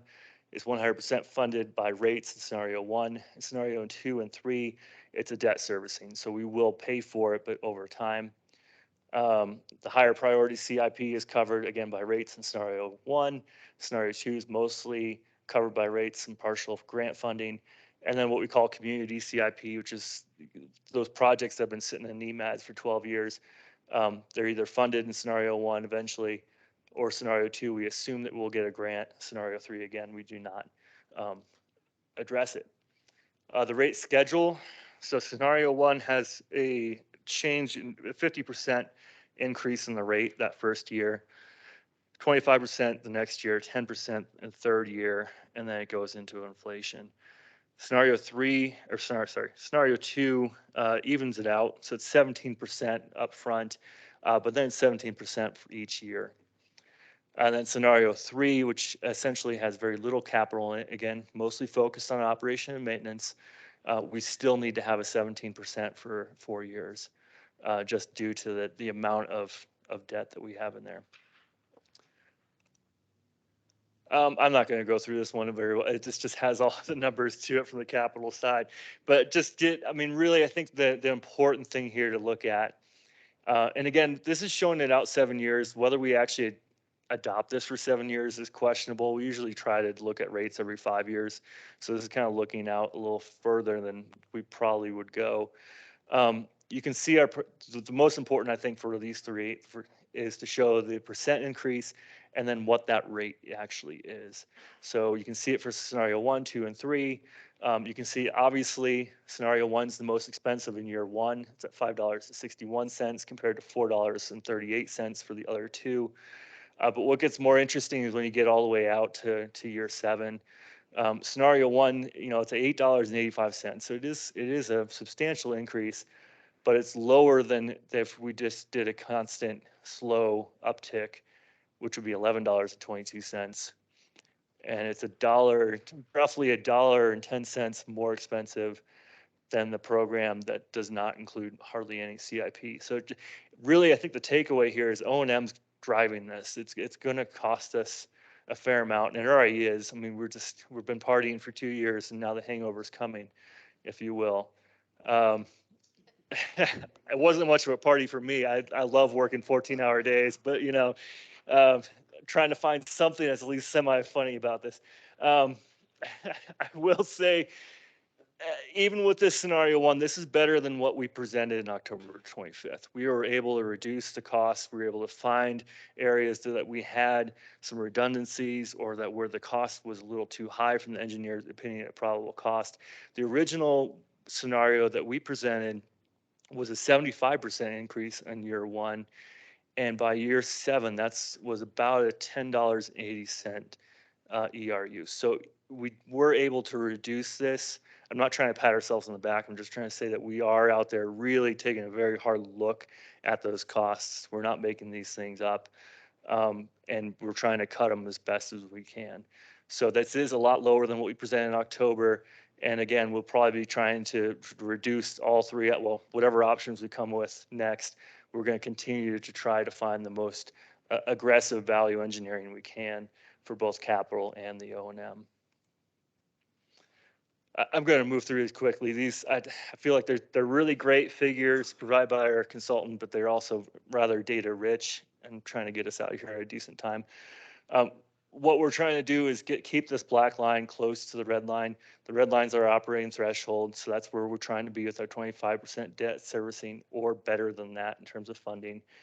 So the black line in this scenario 1 is above it. We don't tend to want it way high up because then we're essentially probably carrying money. We're trying to keep this reasonable. Scenario 2 gets really close here, and then it starts getting a little bit better in the out years. And then scenario 3, we're hugging that operating threshold through the whole time. So really the takeaway here is this bare, I hate to say, I'll call it bare bones because it's not bare bones, but the bare bones scenario 3 really is, we're trying to keep that as thin and lean as possible. And we're still at $7.70 by year 7. So what are the impacts? So again, our current ERUs, this is $3.74. And this is already kind of shown that last 2 slides before. But you can see the year 1 impacts by ERUs and then the year 7. So those are our increased costs. What does that look like to our average customers? So we have our monthly increase for residential, again, assuming an average residential is 3 ERUs. So that would be increase of $15 per month. $5. I was like, that seems really high. A little over $5 per month in year 1 for scenario 1, and then $1.91 for scenario 2 and 3. And then you can also see it in the out year of year 7 if we were to take it that far. Restaurant, so an average restaurant of 14 ERUs, roughly $26.18. That first year was roughly $9 per month. And the other 2 scenarios, and then you can see it for the out year as well. And then a big box, so we're thinking like a Target, Walmart, something along those lines, 220 ERUs. You can see those costs as well for both year 1 and year 7. To give some idea of where we stand in the nation, this is a nationwide survey. What we did is we took a look at our ERU rate and we took a look at some of those other communities. You've seen this before. This is slightly changed because we have the different scenarios. Again, we weighted this so they're all apples to apples because every community has a different ERU rate. So some have 2,000 square feet or 5,000 or 500. So we normalized it to 1,000 square feet per dollar per month. So our existing rate is right here. In that first year, and again, we're just looking at year 1 because obviously all the rates for all the different communities change through time. But in year 1, that scenario 1 is up here, and the scenario 2 and 3 are identical, since they're both at 17% increase down here. And we did talk about this, I think, the last Water Commission of, is this truly apples to apples? And honestly, it's not, because some communities have less of a stormwater program, some have more. Is it appropriate to compare ourselves to, an area that has to do salmon recovery? I'm not going to get into the hypotheticals on that. We can discuss that over beers or whatnot. But I will say that we are pretty, even with the more aggressive rate changes, we are pretty average. And if we take that out to year 7, obviously we start moving along this scale. But I will say, and this was actually one of the comments made on Tuesday by our consultant, these other rates are changing. These other communities are changing as well. And I know that for a fact because I was looking at these communities and a lot of them were going through a very similar rate adjustment. I believe it's very similar to what Ben was mentioning of costs are going up across the board. Unfortunately, we're going to see some, well, I'm not going to editorialize, but the costs are going up across the board. So some proposed policy recommendations. We do recommend on the residential side that we remove that 5 ERU capped. It seemed to be kind of arbitrary. So we picked another arbitrary cap of 10. We're not really trying to slam some there's going to be some residents out there that have, let's say a hobby farm, not many, but there's some that have, let's say a hobby farm. We don't really want to hit them with a huge rate increase by changing their ERUs all the way up. So we want to increase that cap so the residential is more appropriately represented. And then at the moment, we do have this recommendation that this was adopted for 7 years of rates. I'm sure that's going to be revisited as we get into the next city council meeting. So the November 15th hearing was kept open, and we have moved this item to January 31st. This is to give more time for community input as well as community outreach. And then we will be looking into an option between scenario 1 and 2, and then also probably reducing that rate timeline from 7 years to 5, just to be more in line with our water and wastewater rates. And also, I'll also say just to be more realistic, because 7 years out, there's going to be differences. And then, as mentioned, we're going to be increasing that outreach. So the rate implementation timeline, we'll have our next meeting in January 31st, and then hopefully a second read in February, and hopefully a rate effective in April. And I say hopefully just because our O&M is, like, as I mentioned, fairly deeply in the red at the moment. We do have a community outreach tomorrow at 6 p.m. That's virtual on Teams. What's that? I thought it was noon. That's what I thought too. Okay, well, it's at noon. We are also, and this slide's a little bit old as well, we are putting out in our utility mailers. So in the mailers that go out with the utility bill, there will be a fact sheet with that. Lisa also has rat cards that are going out. Is there anything else you want to speak to on that? So what we've done so far, I'm Lisa Dean with Management Analyst with Water Services. I oversee the outreach. And the finances, so I get to see both ends of it. So we sent out invitations to 12 different organizations to have discussions with them about the outreach, about the rate study. 3 of them responded, and we did have some discussion with them. We went to 17 locations in the city, our Aquaplex, City Hall, the libraries, Murdoch Center, all the different locations in town, and we left these fact sheets that we just handed out to you, and some rack cards with all of these community forums. We've done 3 of them. We have 1 more to do tomorrow. We have radio spots on KNAU inviting people to come and to have a discussion. We were asked at the Tuesday meeting that this was insufficient outreach.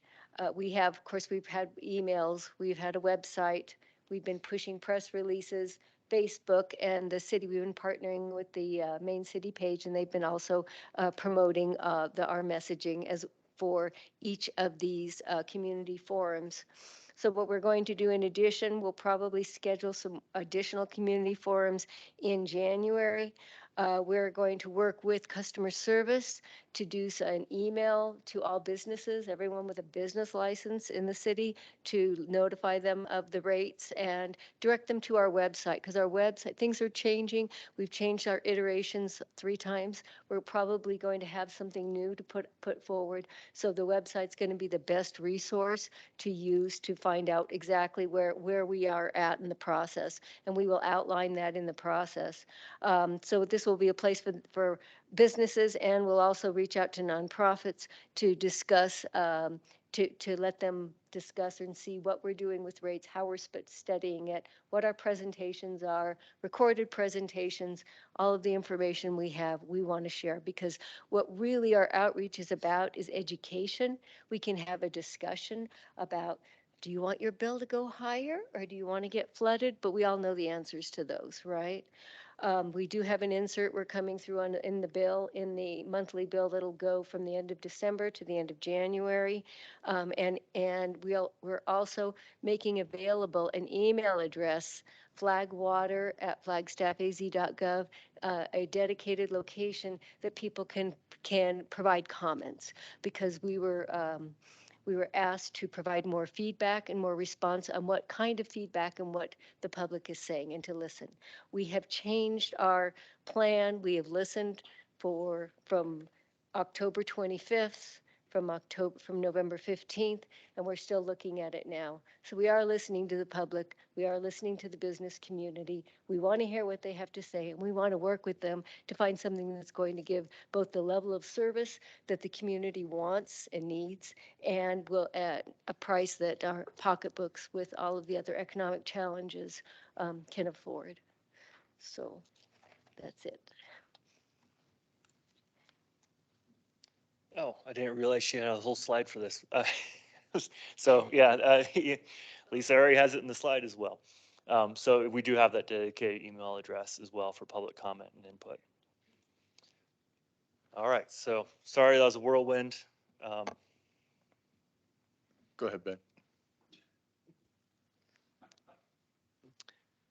Two questions, or maybe one question in two parts. The first is rhetorical. Given that we've had major stormwater budget impacting fires and post-fire events, roughly every 2 years for the last decade. Of course, it comes in spurts, right? Roughly 5 in roughly 10 years. 3 of which were pretty big. Where is the expected huge new post-fire flooding costs from a Schultz-sized fire every 2 years for the next like 20, 30 years in your budget? Serious question, right? But rhetorical. I don't expect anybody to have an answer for that. Second question is,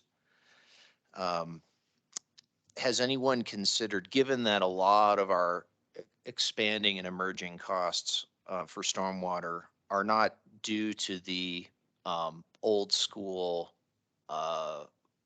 mechanism of rainwater falling on a roof or a driveway and then going into a storm sewer, right?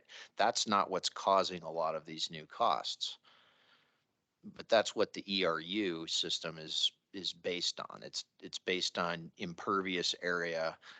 Has anyone considered creating a second type of prorated fee structure that has more to do with where these costs are actually coming from to incentivize reduction in those costs, right? Because and just to drive my point home, right? My house, I have my house might be a 3 or 4 ERU house. I don't, I've looked at it at one point. It's big, but not huge. I got a big driveway. Not one drop of water that comes onto my roof or my driveway ends up in a storm water infrastructure. 100% of it soaks into the ground, even during heavy rain. And my ERUs don't contribute in any way to the city's stormwater problems. But there are some things that people do or don't do that do contribute to the stormwater problems and costs. So the ERU approach is a very like Philadelphia or Chicago kind of approach, and it might not be where we want to put our incentives and fees in this community going forward, right? Anyway, the second question was an actual question. No, that's a great question. I think it's something we can look into more for sure, and I'd love to hear if there's innovative ways.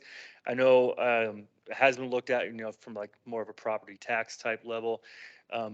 It tends to be that the larger ERU properties also have the larger, property evaluation. So there does seem to be a pretty good linear regression there. I don't think we're going to move away from that very easily. Now, in terms of, like a special tax district or whatnot for an area that, um, for areas that have floodplains where you're trying to get people out of them, the difficulty with that, one, we're talking about very specific areas, so you're going to bankrupt folks. Probably, I just don't want to say bankrupt, but you're going to put a lot of pressure on certain areas, and maybe that's what we're trying to do. I think we're going to run into a social justice issue immediately. And the reason for that is you're going to have neighborhoods like Southside, which are historically minority neighborhoods. You're going to have areas like Sunnyside that are historically minority neighborhoods. I have a feeling it's probably dead on arrival just due to the social justice equity side of it. But that's not to say that there aren't other ways of funding stormwater besides ERUs. I just don't know of any that have been developed for this type of situation. So for post-fire situations, there are a few other ways of funding, um, but ERU tends to be the most common for a stormwater utility. Um, but yeah, I'd love if any of you or someone else came up with a really good, smart solution. I don't think what we have is the end all be all. I mean, there could be a better system out there, but that, just to be clear, that would be different than a rate adjustment. Having talked with Rick Tatter, that would be a whole new legal system that we'd have to put in place. I think, go ahead, John. Have you guys done analysis in terms of like how many residential areas fall in 15 ERUs, 10 ERUs, that kind of thing, and the same thing for commercial?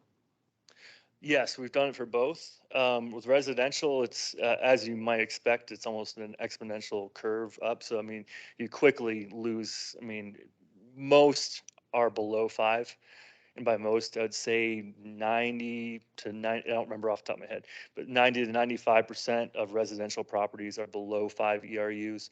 You really only have 5 to 10% that are above that, and most of those are in that 6, 7, 8 range. There's a handful over 10, and by handful, I mean maybe 20 accounts that are over 10. But some of those are extremely high. I mean, there's a few that are over 20 ERUs. I mean, just it's a really large property with a whole lot of patio and a whole lot of driveway, and at that point, it kind of gets back to what Ben was saying: is it doesn't make sense to charge those people with a really huge fee where they may not be causing a flooding issue. I mean, is that the most equitable way to do it? How much reach out or education do we do in terms of when people buy properties, when people construct areas as to how to mitigate this problem? We're talking about the post-fire problem, or are we talking about? I'm talking about, say, somebody wants to build a house and how do we educate that person that it's like, I was stupid, I put in a big driveway that slopes into the street, so I'm a contributor. I'm like my fellow commission member here. But I do a great job of, there's not any water that comes off my roof that ever gets close to the street because I've got that all funneled into landscape. But so what kind of education do we do for contractors, for people who are building houses, for builders? These huge asphalt parking lots are huge, right? How do we change that situation? Or are we, we already are. I mean, no, that's a great question. Some of that is on our stormwater webpage. We do have a fact sheet for contractors, developers. Some of that's done through their pre-con, so the pre-construction meeting if they decide to have one with the city. So through the building development review, that will usually Doug Slover within stormwater will be meeting with that developer, contractor, home builder to go over some of their options. Is it codified? Is it like an official program of outreach? I don't believe we have it at that level. Yeah, it seems like permitting would be the place to really drive that home, but yeah. Are Just as a note, we did start about 9 minutes late, so we'll let that kind of move. I know we've got folks that have large and important events happening, so go ahead, Malcolm. So quickly, there used to be a code for the residential development that said your driveway should not drain directly to the street insofar as possible. I was told by building staff some years ago, they decided just to get rid of that. It was in the amendments to the International Building Code, so it went away because I don't know why. Anyway, I have a quick question. How does council feel about this? Which option are they leaning towards? I might lean to vice mayor on that one. That would be hearsay at this point, Your Honor.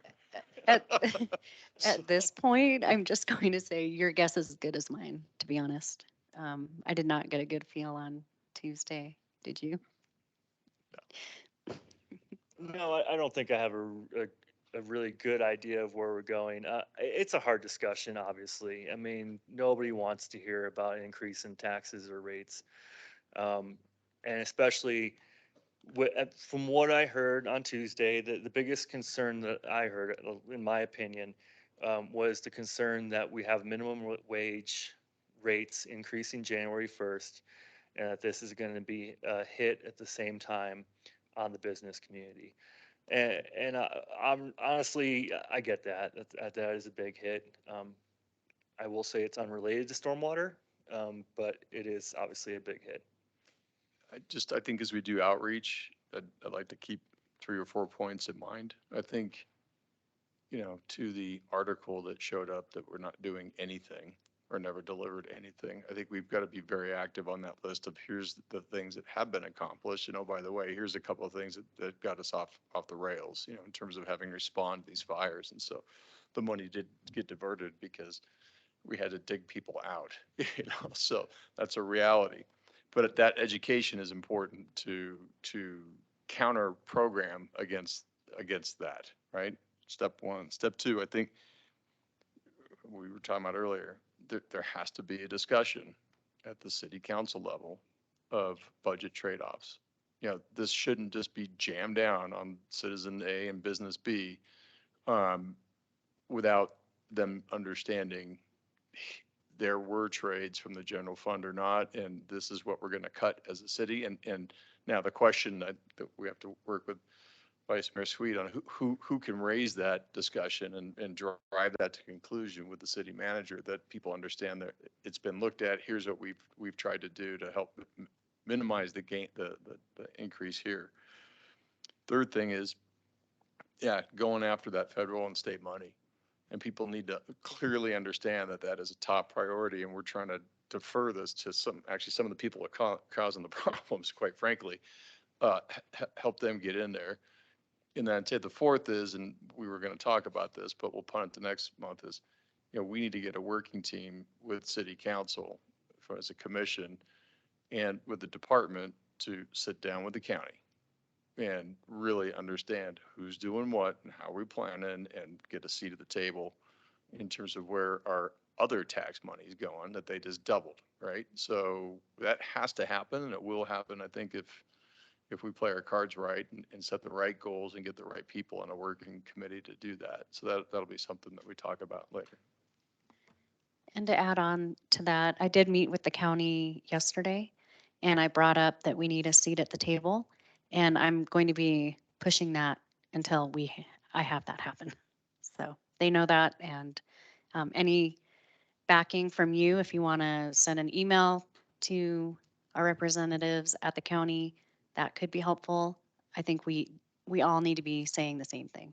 Yeah, and exactly. We need to make sure we're on the same page, and then we can push and pull and plow. So, any other thoughts? Ed, this is Joe.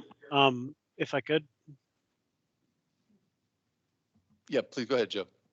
Yeah, Ed, thanks for presenting all this stuff. I think it's well done, and I think it's good to remember to approach this stuff from the perspective of, we gotta keep our head out of the sand, like not planning for future maintenance of this infrastructure, not planning for addressing any of these projects in the coming years, and just running on a shoestring budget just does not work. We're, like Ben said, there are going to continue to be things that happen, and I would venture to say that even the bigger maintenance budget is going to be stressed over the next years because we don't know what else is coming, and so as the city council considers this stuff, there are a lot of things you got to think about. There's a lot of different rate increases going on all at the same time, but look, when a fire happens and we have an event, you got to respond. These costs are going to happen, And if we don't plan them in well, then it's being short-sighted.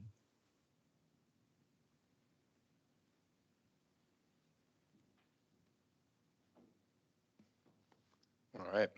Any other? One more. Yeah, I was just wondering if there's anything you want from us. Like, you don't really want a recommendation. I mean, it is political, so it's fine, but as far as the commission goes, you're not looking for any kind of recommendation. Is that true? Not to my knowledge. Yeah, support, but I don't even know what that looks like. So, yeah, I'm not here to advocate. That's not really what staff's position. We can't advocate one way or the other. Um, Yeah, I think that kind of takes us into the next question topic here. So, but thank you. I mean, besides the day job. Day Thank you. job, night job, it's all the same. Yeah, So- you know, you're going to grow a third arm. But thank you to you and the team for persevering through this. And look, these are never easy discussions, and everybody's got 4 opinions on it, right? So we'll get through this in the right way, but really appreciate the support. It's Thank you. excellent. So the next question is December 15th. Do we have a meeting? Should we have a meeting as a water commission? Because with December 15th, if staff came to a point where they wanted to have a discussion with us about something that we should or should not recommend to the city council and or some of these other activities, we can do that and push that forward as well. But I've been told that there's usually a vote at commissions about whether they have the July meeting and the December meeting. But I know I personally would suggest we have the meeting. Well, Unless people are traveling for holidays, but. a question for Brad. Is there anything that we're critical for some kind of recommendation before, Yeah, I believe what's going to happen regarding this topic is we'd be coming back in January with options, which will be right before the council meeting, the January 31st council meeting. We won't have options through the city by your commission meeting on this. No, we'll be working through December to develop those and to meet all. So you heard both from Lisa and Ed tonight, some of the issues that council raised. We're going to be developing strategies with that. And then some of the issues that the city manager raised at that meeting on Tuesday. So we'll be working through developing those. And then probably January is probably more appropriate when we can come back to you with, this is what we're going to present to council. So there may be other topics that we could talk about on December of whatever date that was. I just don't have that. Well, the one thing, we could come back and have a discussion about the dashboard and the 10-year summary plan. And we should have everybody's feedback and kind of do at least a first cut on the model. Yeah. Yeah. And I know I've got a private group that wants to come present to us how they're going to invest in their reclaimed water irrigation and save a lot of water. So that'd be kind of interesting to hear. So I would move that we have a meeting on the 15th. And if anybody, we'll just go through the normal process. We'll set it up, and if people can't make it, they can't make it. If we don't have quorum, we don't have quorum, right? So, sounds good? Okay, sounds good. All right, with that, just thank you once again, everybody, for the presentations and the really hard work. We really appreciate it. And we will call the meeting to adjournment at, if I can see my clock here, at 6:10. So thank you, everybody.